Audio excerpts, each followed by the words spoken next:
I think Jay-Z is still over that, right? He's still on Rock Nation. So I'm like, that would be affiliated with Jay-Z in a sense. So it's gonna be a lot. I'm looking at it like it's gonna have to, people gonna have to explain that, make sense of that shit. Cause his Instagram, I wasn't surprised it got like 1 million views, I think 1.6 million, 1.7 million. Wasn't surprised on that. He got the little deal, okay, cool. Or the little money, okay, cool. But the deal with Rock Nation, you know, I'm like, that's Jay-Z's tag right there. Yeah. So you know, people gonna ask Jay-Z questions about that. That's why I'm like, okay, I'm definitely have to check into that, see how that's gonna play out. Cause in the lower community, like the battle rap community, you know, this dude named Adi Boom, he had a battle with a guy named Big K, which was decent. But Big K's first round, he basically exposed him because that guy had just got out of prison, Adi Boom, for like a break and run, breaking into somebody's house basically, trying to rob them. It was about 3 of them. So like, they ended up getting caught or whatever. He did a few years. He ended up telling on one of the guys. He basically just snitched. I was gonna say he described the situation, who had the gun and did what, and whose gun went off, and how he was outside in the car, or somebody else was outside in the car, something like that. But there was 3 of them at least. But anyway, because he gave a little testimony or whatnot, the guy, one of the guys that he did the dirt with, ended up getting more time.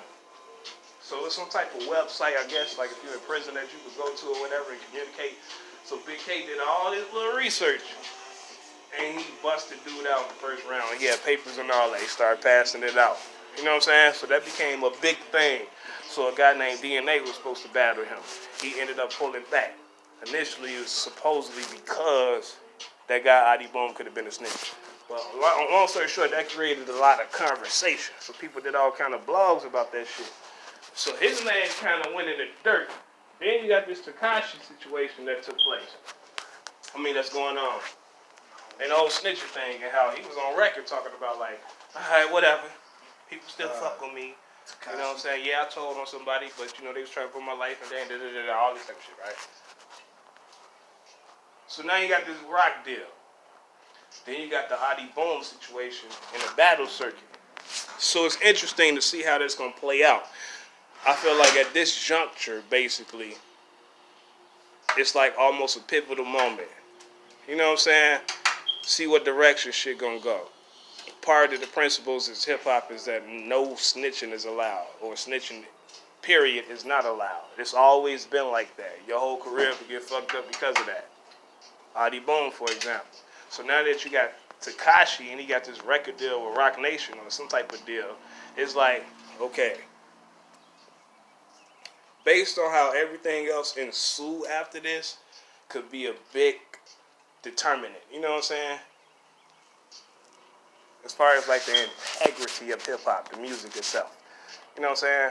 Or that which is connected to the music, which would be the politics. Hey, that's why it's so fucking interesting. That's why it's like, okay, I can't wait to see how this gonna play out. Did you get your stimulus? Not yet. So like Cannabis said, I love this fucking quote. Not saying I completely agree with him, but I can see the perspective. And I'm not gonna say that I don't agree with him either. What do you say? Some hip hop. I might fuck it up, but he was like, people think progression. No, he said people think movement in any direction is progression, although the potency of it lessens. He was talking about hip hop, by the way. Shit being watered down, all that kind of stuff. The whole point is this whole little situation with the no snitching thing, with Adi Boom, and then Tekashi. You know what I'm saying? Whose snitching is much more official and he's unapologetic about it. Then I'm thinking about that little quote from Cannabis itself. I'm like, I gotta see how this shit plays out in the future. On the real. That nigga wants to spend that time there. He's like, oh my God, that's too much time. I got snitch. I was gonna fucking say, I thought, hell yeah, he's facing life. 40 years, 30-something years. Basically, shit, I call that shit life. Who he telling? Like who? I forgot dude's name. Oh, yeah. But he got hit with a whole bunch of charges, though. It wasn't just one. It was attempted murder, I think robbery, assault, It was all kind of, I think it's like 9 of them all together. At least 9 of them. So his boy, he ended up basically getting a lot of years or whatnot. He's still locked up. But Tekashi himself is out. And again, he's braggadocious and unapologetic. So I'm like, again, on the political aspect of it, as far as the integrity of the music, but the politics is kind of like associated with that.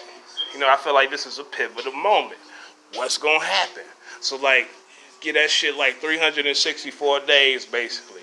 The whole period is a pivotal moment within itself. You know what I'm saying? See how shit gonna play out. Like I was thinking about that guy Pop Smoke, for example. I'm not a fan of him. I heard some of his shit is decent. But just looking at it creatively, I'm like, okay, 50 Cent about to produce his album or whatnot. Cool. Not even mad at that. You know what I'm saying? But musically, from a creative standpoint, I feel like DJ Paul would be a better option. I think his signature is better. But I'm talking about like the dark shit that he does. Like them old instruments and shit like that, them old 3-6 Mafia songs all the way up until like '02 at least. Like if he get that sound, he replicate that sound. If he would have replicated that sound and then produced Pop Smoke, that shit would come out even more fire. Because he got that drill style. So he could rap to those type of beats. You know what I'm saying? I'll go deeper in all that. To my little infamous flow and all that type of stuff. But he got that sort of drill style. Then he got the voice. His voice also matches those beats. Of course, he doesn't, you know what I mean? It's different tones or whatever, excluding myself from the picture. But if you take Pop Smoke himself and you take his lyrics or whatever, the acapella, you put those shits to them 3-6 beats and shit, like the ones from their first album, Mystic Styles, for example. If you take some of Pop Smoke's lyrics and you tailor them shits to them beats, it'll come out even more fire. You know what I'm saying?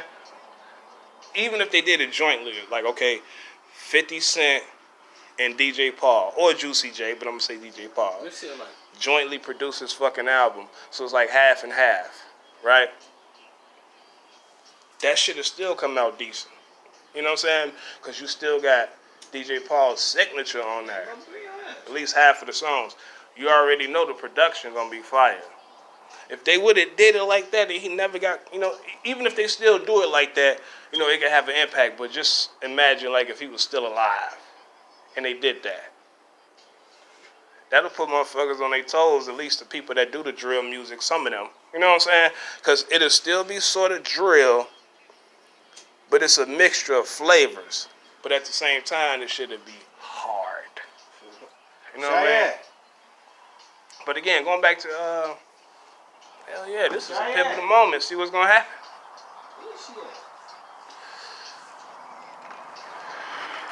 Because there's a lot of other shit that I ain't even going to mention. You know what I'm saying? But as far as like that in itself, I want to see how that's going to happen.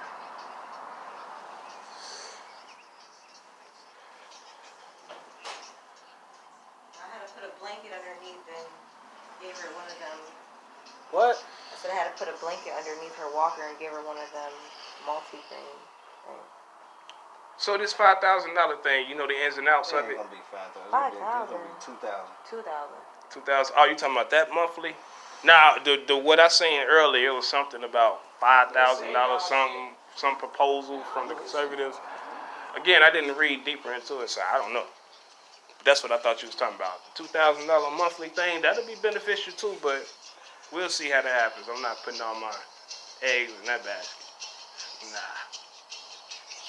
What the fuck? It's on. What do you call this shit? When that let me get it. Alright, man. Alright. Let me get this short though, at least. Just a short. Yeah. Or if you got a whole Newport that I can get. That lips. Yep.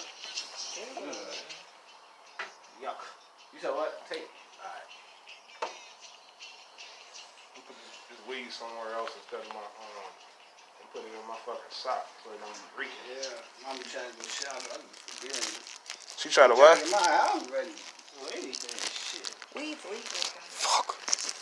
Right, weed was. It ain't like you And you're not driving. this shit. Huh? I said weed is legal. You're not driving. Yeah, but it just, I've used stopped in the stores and There be all kind of people in the stores. I don't really want to walk in there smelling like weed. You know what I'm saying? I'm not ashamed, but just You being, get your own chair. you know. You got one. But hell yeah, that shit, man. Tekashi, I ain't got no issue with him. I did think what you thought though. I was like, yeah, somebody gonna try to come at that man. He need to relax a little bit. Okay, you got your little. You want to prove to your fans you still you. But trust me, man, a lot of people are feeling a certain type of way. You might want to just $1 million? Hell yeah. talk your shit. Oh shit, I had. Be smart. Cause Jim Jones already, like when he was locked up, Jim Jones in the interview was like, yeah, you know. And he sounded like, I'm just gonna say he sounded serious. You know what I'm saying? He was like, yeah, you know, right. Motherfucker, just open up the paint. they walk with bodyguards, but you know, he was basically trying to say like, okay, Tekashi 6ix9ine's predicament, he may not have enough money to afford bodyguards when he come out. It's right here when he get out or whatever. So he's basically throwing innuendos and suggestions, saying how a person can run up on 6ix9ine and get him or whatnot. You know what I'm saying? And when you listen to Jim Jones' voice, you can tell he want that shit to happen for real. So even though you ain't like me myself, I haven't seen a whole bunch of people talking that directly. Best believe that shit going on.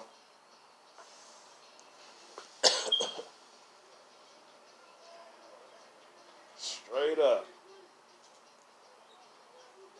So again, like, Tekashi, if he put out some more shit and he keeps selling records and all that, yeah, it'll